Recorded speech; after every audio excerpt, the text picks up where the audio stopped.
Hey everyone, what's going on? My name is Michael Root. Got Gigi right here hanging out with us today. Today we're going to walk through the Roland Fantom O program change Ableton Live template. That was a lot. It's just a template with all the program changes for your Roland Fantom O. So not complicated. Let's make it super simple. Let's dive right in. So we did this on the last video on how to go ahead and do the program changes and make them yourself. But just to recap, go into your Roland menu, system, oops, there we go. Scroll down to MIDI if you're not already there like I am, and then go ahead and set your scene control channel 1 to 16.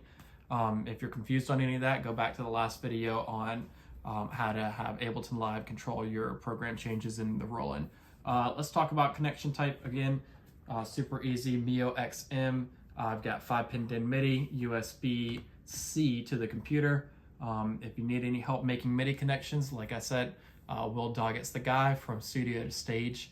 He's got all the information that you need on different MIDI connections. All right, let's jump right into Ableton. If you haven't already, go ahead and download the template and unzip the file. And once you pull the session up, this is what it will look like. Let's go to Command, and in your preferences, you want to go to Link Tempo MIDI. And we're at whatever you're using for your MIDI interface. For me, I'm using the MIO XC. You could use a MIO XM, another great interface, or if you're using USB, just make sure that your output port, that interface has track right here checked, because we are sending MIDI from our tracks in Ableton out to our Roland Fantom. Great. I'm going to select Bank A, and I'm going to hold Shift and select Bank D, and we're going to say MIDI 2, and this is the MIO XC or whatever it is in your case.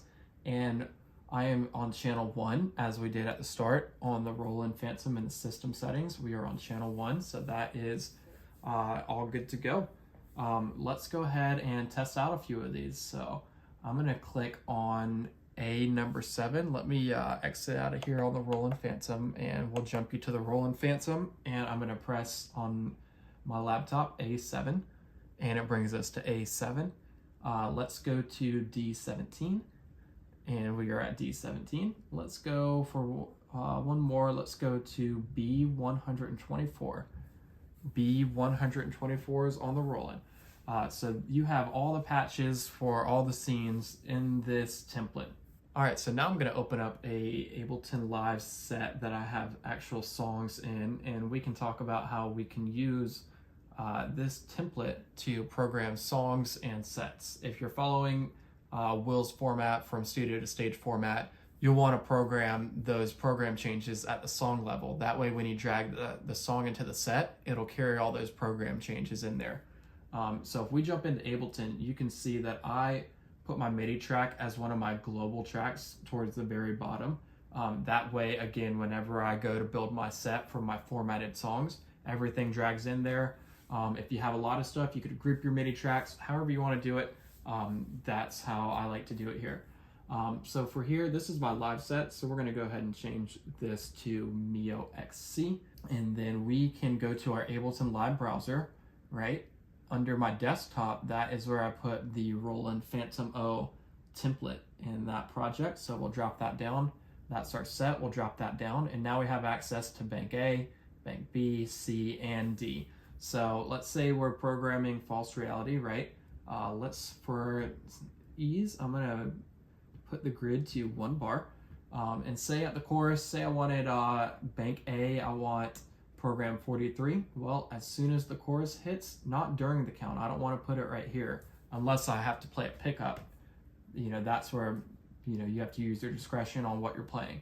But say I have a sound that I need at the downbeat of the chorus, then I'll just place this at the downbeat. Maybe for good measure, I can hold Command, and I can drag this just a tad bit over. That way it'll jump the gun just slightly. Again, this is where you can test things yourself. You can play along with the track and see if it's too quick, if it's too slow, or if it's just perfect, if it's on the grid. We'll move this back to the grid for now. So again, just test things out on your own, just to make sure that the timing is good. Say in the verse, you needed D42. Then we can go to D. we can grab 42 and we can drag it in. And then say in the chorus, you need to go back to, what was it, A43. I'll just copy that, and then we can paste it there. And then say, you know, we go back to the verse, so we'll just copy this one for the verse back here, right? And then maybe at the bridge, we go to a different bank. Let's go to C. Let's drag in 120 for C. We'll drag that in right there. So you can go through, for me, I have usually just one like scene per song, and I'll split my keyboard to different sounds.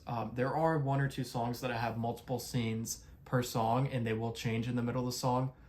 That's mostly on my other keyboard, the Nord.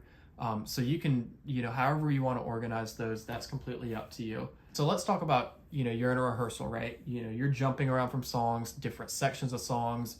Maybe you have multiple, you know, patch changes per song. So let's take this song, right? I have multiple patch changes per song. I can take these, double click on that, and that'll pull the bottom menu up right there. And these are already set to loop. And I can just take this and drag this out the whole length of the chorus. I can take this, drag this out the whole length of the verse, whole length of the chorus. I think you get the idea. Verse, bridge, we can drag that out. And yeah, that's about where we left off with programming that song. And that way, if they're like, hey, like, let's pick up, you know, at the verse where everybody comes in, then, you know, I can press the all in, I'll press play, and we'll jump automatically there. And then say they're like, okay, cool, let's go back to the chorus. And it'll jump you to the chorus. So that's just an easy way that you can quickly loop those and then drag them out the entire length of the song. Or again, if you just have, you know, one patch change at the very beginning of the song, you can just loop it throughout the whole song. That way, no matter where you're at in the song, if you jump at a rehearsal to a specific song and you are on a different patch, it'll jump you back. This is also another piece where if you're using a different piece of gear than the Roland Fantom O, make sure you do some research, make sure that it doesn't mess anything up, that you're constantly sending a program change message while you're playing. And there's another trick too. If the looping doesn't work, again, some gear is just super weird. You can take this and we'll unloop it. We have it for 1 bar, and I'll just press Command D and I'll just go through the entire song, or until, you know, wherever your next patch change is at. And that way, instead of looping, it's a whole new clip each time. And, you know, we'll watch this just for good measure, watch the roll in, it'll change. So, and just another way to do it, the looping works for the Fantom. Just check out what gear you're doing it with and make sure that that works. So for best practice, I would recommend renaming these. So this 43 right here, this is what we use at the false reality chorus. So I'll just click on it, Command R to rename it, and then I might do FR for false reality, and say this was a string sound, we can call it strings. And I might even label it chorus. That way we know that it's string sounds for the chorus. And then say at the verse, we can use maybe electric piano sound. So I'll just rename it FR EP for electric piano, and then verse. And then say, you know, we have one at the bridge, right? We can go here, rename this, Command R to rename it. Say we're using back to a piano sound at the bridge. We'll name it FR piano. So after naming all of your MIDI clips, I would go back into the session, right? And I would work from your template. So this is my live set, but I have a blank template that I work from when I build a set of songs. If you're confused again on any of that, Will Doggett, he has some great stuff on how to organize everything and why you should work from a template. But I would take all these MIDI clips and I would store them in session view in your template. That way you always have them there. If you need to make some adjustments or anything, you know that they're going to be in your template. On top of when you work from your template and save it as a live set, all that's going to go with your live set too. So you have them with your new set that you just created. Again, if that doesn't make sense, be sure to check out From Studio to Stage. So to do this, just click on your clip, Command C to copy, and then we'll go to the first empty scene right here and press Command V to paste it. And then I do this for the other sounds as well that we renamed over here. So we have the chorus, go over here, paste that, and then we have the verse, go over here and we can paste that.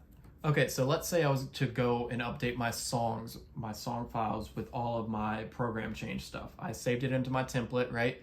Just like we just talked about. So here I have a blank Ableton session, no song in it, but say, this is a session with your song in it. What do you do from here? Well, I'm gonna go to wherever my template is, not my template that I gave you, but the template where you saved everything and everything's named properly.